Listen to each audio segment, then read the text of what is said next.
Shalom, saudara kasih dalam Tuhan. Selamat pagi. Kita bersyukur untuk hari yang Tuhan berikan untuk boleh kita nikmati kembali bersama dengan Tuhan. Bertemu kembali dengan saya dalam channel Sate Kristen. Mari sebelum kita merenungkan firman Tuhan, kita berdoa terlebih dahulu. Bapa di sorga, kami bersyukur kepadamu, pimpinan, kasih, dan pemeliharaanmu di dalam kehidupan kami. Sepanjang malam Engkau telah jaga dan lindungi kami ya Tuhan. Dan pagi ini Engkau telah membangunkan kami dengan kekuatan yang baru, dengan kasih ya Tuhan yang baru yang Tuhan sediakan buat kami. Tuhan, kami sungguh bersyukur. Mari berbicaralah pagi ini kepada setiap kami. Dalam nama Tuhan Yesus kami berdoa dan kami mengucap syukur. Amin. Saudara,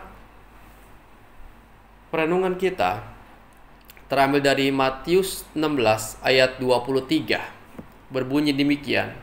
Maka Yesus berpaling dan berkata kepada Petrus, "Nyalah iblis, sebab engkau batu sandungan bagiku.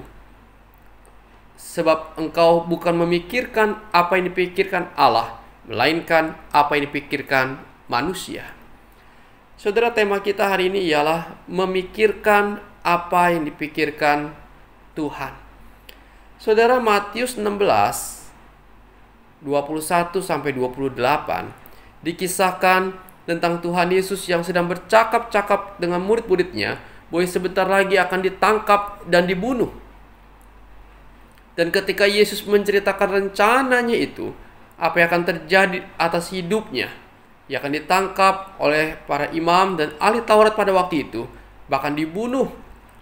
Tiba-tiba Petrus menarik Yesus ke samping dan berkata, "Tidak Tuhan, itu tak akan terjadi padamu." Saudara, rupanya Petrus juga teman-temannya belum paham untuk apa Yesus datang ke dalam dunia. Petrus memang tahu siapa Yesus, bahwa Yesus adalah Mesias, anak Allah yang hidup, kalau kita baca perikop sebelumnya. Dan Petrus dan teman-temannya mengira bahwa Yesus yang adalah Mesias, Raja yang berkuasa, ia akan segera mendirikan kerajaannya secara politik dan menggulingkan kerajaan Romawi yang sedang berjaya pada waktu itu. Dalam hati mereka akan menjadi orang-orang kepercayaan daripada Yesus ketika Yesus menyatakan kerajaannya di dunia ini. Karena itu Tuhan tahu apa yang dipikirkan Petrus. Tuhan marah, bahkan menyebut Petrus sebagai iblis. "Enyahlah daripadaku iblis," Tuhan katakan, "sebab engkau bukan memikirkan apa yang dipikirkan Allah, melainkan apa yang dipikirkan manusia." Saudara, Yesus tahu untuk apa ia datang ke dalam dunia, yaitu untuk menjalankan kehendak Bapaknya melalui jalan salib. Karena itu menegur Petrus dengan begitu kerasnya, bahwa itu adalah pikiran manusia yang hanya mencari kenikmatan dunia dan kepuasan manusia. Pikiran Petrus dan teman-temannya ialah mereka berpikir Yesus sanggup membuat mukjizat yang begitu hebatnya, melipat gandakan 5 roti dan 2 ikan untuk 5.000 orang. Penyakit apapun sanggup ia sembuhkan. Kalau ikut Yesus pasti senang.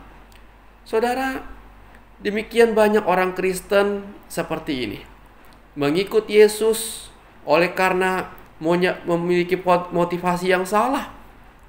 Ikut Tuhan pasti senang, pasti kaya, pasti sukses, dan sebagainya. Itulah pikiran manusia yang hanya ingin memuaskan kepentingan dan hawa nafsu kita sebagai manusia. Tetapi Tuhan mau katakan pada hari ini bahwa kita harus memikirkan apa yang dipikirkan Allah. Yang dipikirkan Allah ialah kita harus menjadi seorang murid Kristus yang sejati. Dan seorang murid Kristus yang sejati ialah dia harus menyangkal diri, meninggalkan kepentingan dirinya dan mengutamakan Tuhan. Menyangkal diri artinya kita menempatkan Kristus sebagai pusat dan tujuan hidup kita, bukan diri kita sebagai pusatnya.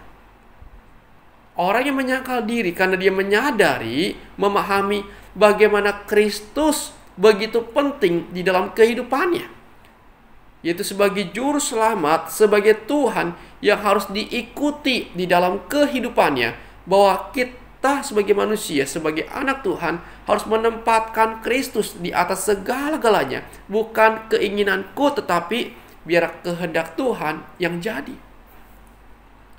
Memikirkan apa yang dipikirkan Tuhan.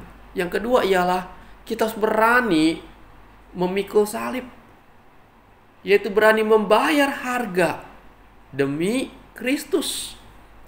Saudara, memikul salib berbicara tentang pengorbanan diri yang tertinggi, yaitu kematian terhadap ego kita, terhadap kepentingan diri kita. Memikul salib bukanlah sekali-sekali saja, saudara, tapi setiap hari, di mana kita mematikan kedagingan kita dan menyalibkannya demi hidup dalam kehendak Tuhan. Memikirkan apa yang Tuhan pikirkan ialah apa yang terakhir, yaitu mengikut Tuhan dengan setia. Apapun yang terjadi di dalam kehidupan kita, apapun yang sedang kita derita, kita mau mengikut Tuhan sampai akhir hidup kita. Kenapa? Karena kita meyakini dan kita percaya Kristus jauh lebih berharga dari apapun juga. Bahkan sekalipun sakit kita tidak disembuhkan oleh Tuhan, kita tetap bersyukur, kita tetap setia kepada Tuhan, mau mengikut Tuhan, karena kita tahu keselamatan dan hidup yang kekal Tuhan sudah berikan buat kita. Kristus jauh lebih berharga dari apapun juga. Saudara, mengikut Tuhan artinya ialah konsep pikiran kita, hati kita harus berubah. Bukan berfokus lagi kepada kedagingan dan kepuasan hawa nafsu kita, tetapi kita mau menyenangkan Tuhan. Kita mau berkorban buat Tuhan, mau melayani Tuhan, dan mau mengikut Dia dengan setia. Mari kita belajar memiliki konsep diri yang benar sebagai seorang murid Kristus, memikirkan apa yang Allah pikirkan, dan melakukan apa yang Tuhan lakukan, supaya hidup kita boleh berbeda dengan orang-orang dunia dan boleh memuliakan nama Tuhan. So, mari kita belajar memiliki pikiran dan memikirkan apa yang dipikirkan Tuhan, supaya hidup kita boleh sungguh memuliakan nama Tuhan. Kiranya renungan ini boleh membawa kita semakin bertumbuh sebagai anak-anak Tuhan. Amin. Bapa di sorga, kami bersyukur padamu. Ajarkan kami, tolong kami Tuhan, supaya kami boleh hidup seperti Engkau hidup, memikirkan apa yang Engkau pikirkan, dan melakukan sesuai dengan kehendak-Mu. Tolong kami Tuhan, yang lemah dan tak berdaya ini, supaya hidup kami boleh sungguh-sungguh menyenangkan hati Tuhan. Bapa, terima kasih. Sepanjang hari ini kehidupan kami serahkan dalam tangan-Mu. Biar Engkau boleh memimpin, menolong, menjaga, dan Engkau yang menyertai akan kehidupan kami. Berbagai aktivitas kami sepanjang hari ini Tuhan. Kami bekerja di kantor, kami bekerja di pabrik, kami bekerja sebagai buruh, kami bekerja Tuhan sebagai supir. Berkati pekerjaan kami Tuhan. Perlancar segala sesuatunya Tuhan. Tolong kami Tuhan, cukupkan segala kebutuhan kami, keperluan kami di masa yang sulit ini. Berkati kesehatan kami Tuhan. Kami sedang bergumul dengan sakit penyakit kami. Tuhan, lawat kami pribadi lepas pribadi yang sakit kanker. Tuhan jamah, Tuhan boleh sembuhkan, pulihkan kesehatan kami. Berikan kekuatan iman, kesabaran menjalani sakit penyakit ini. Berkati kami sedang sakit ya Tuhan, saraf kejepit, Tuhan juga tolong, Tuhan boleh pulihkan keadaan kami. Kami sedang sakit ya Tuhan, akan asam lambung kami naik, biar Tuhan juga boleh jamah dan pulihkan kami.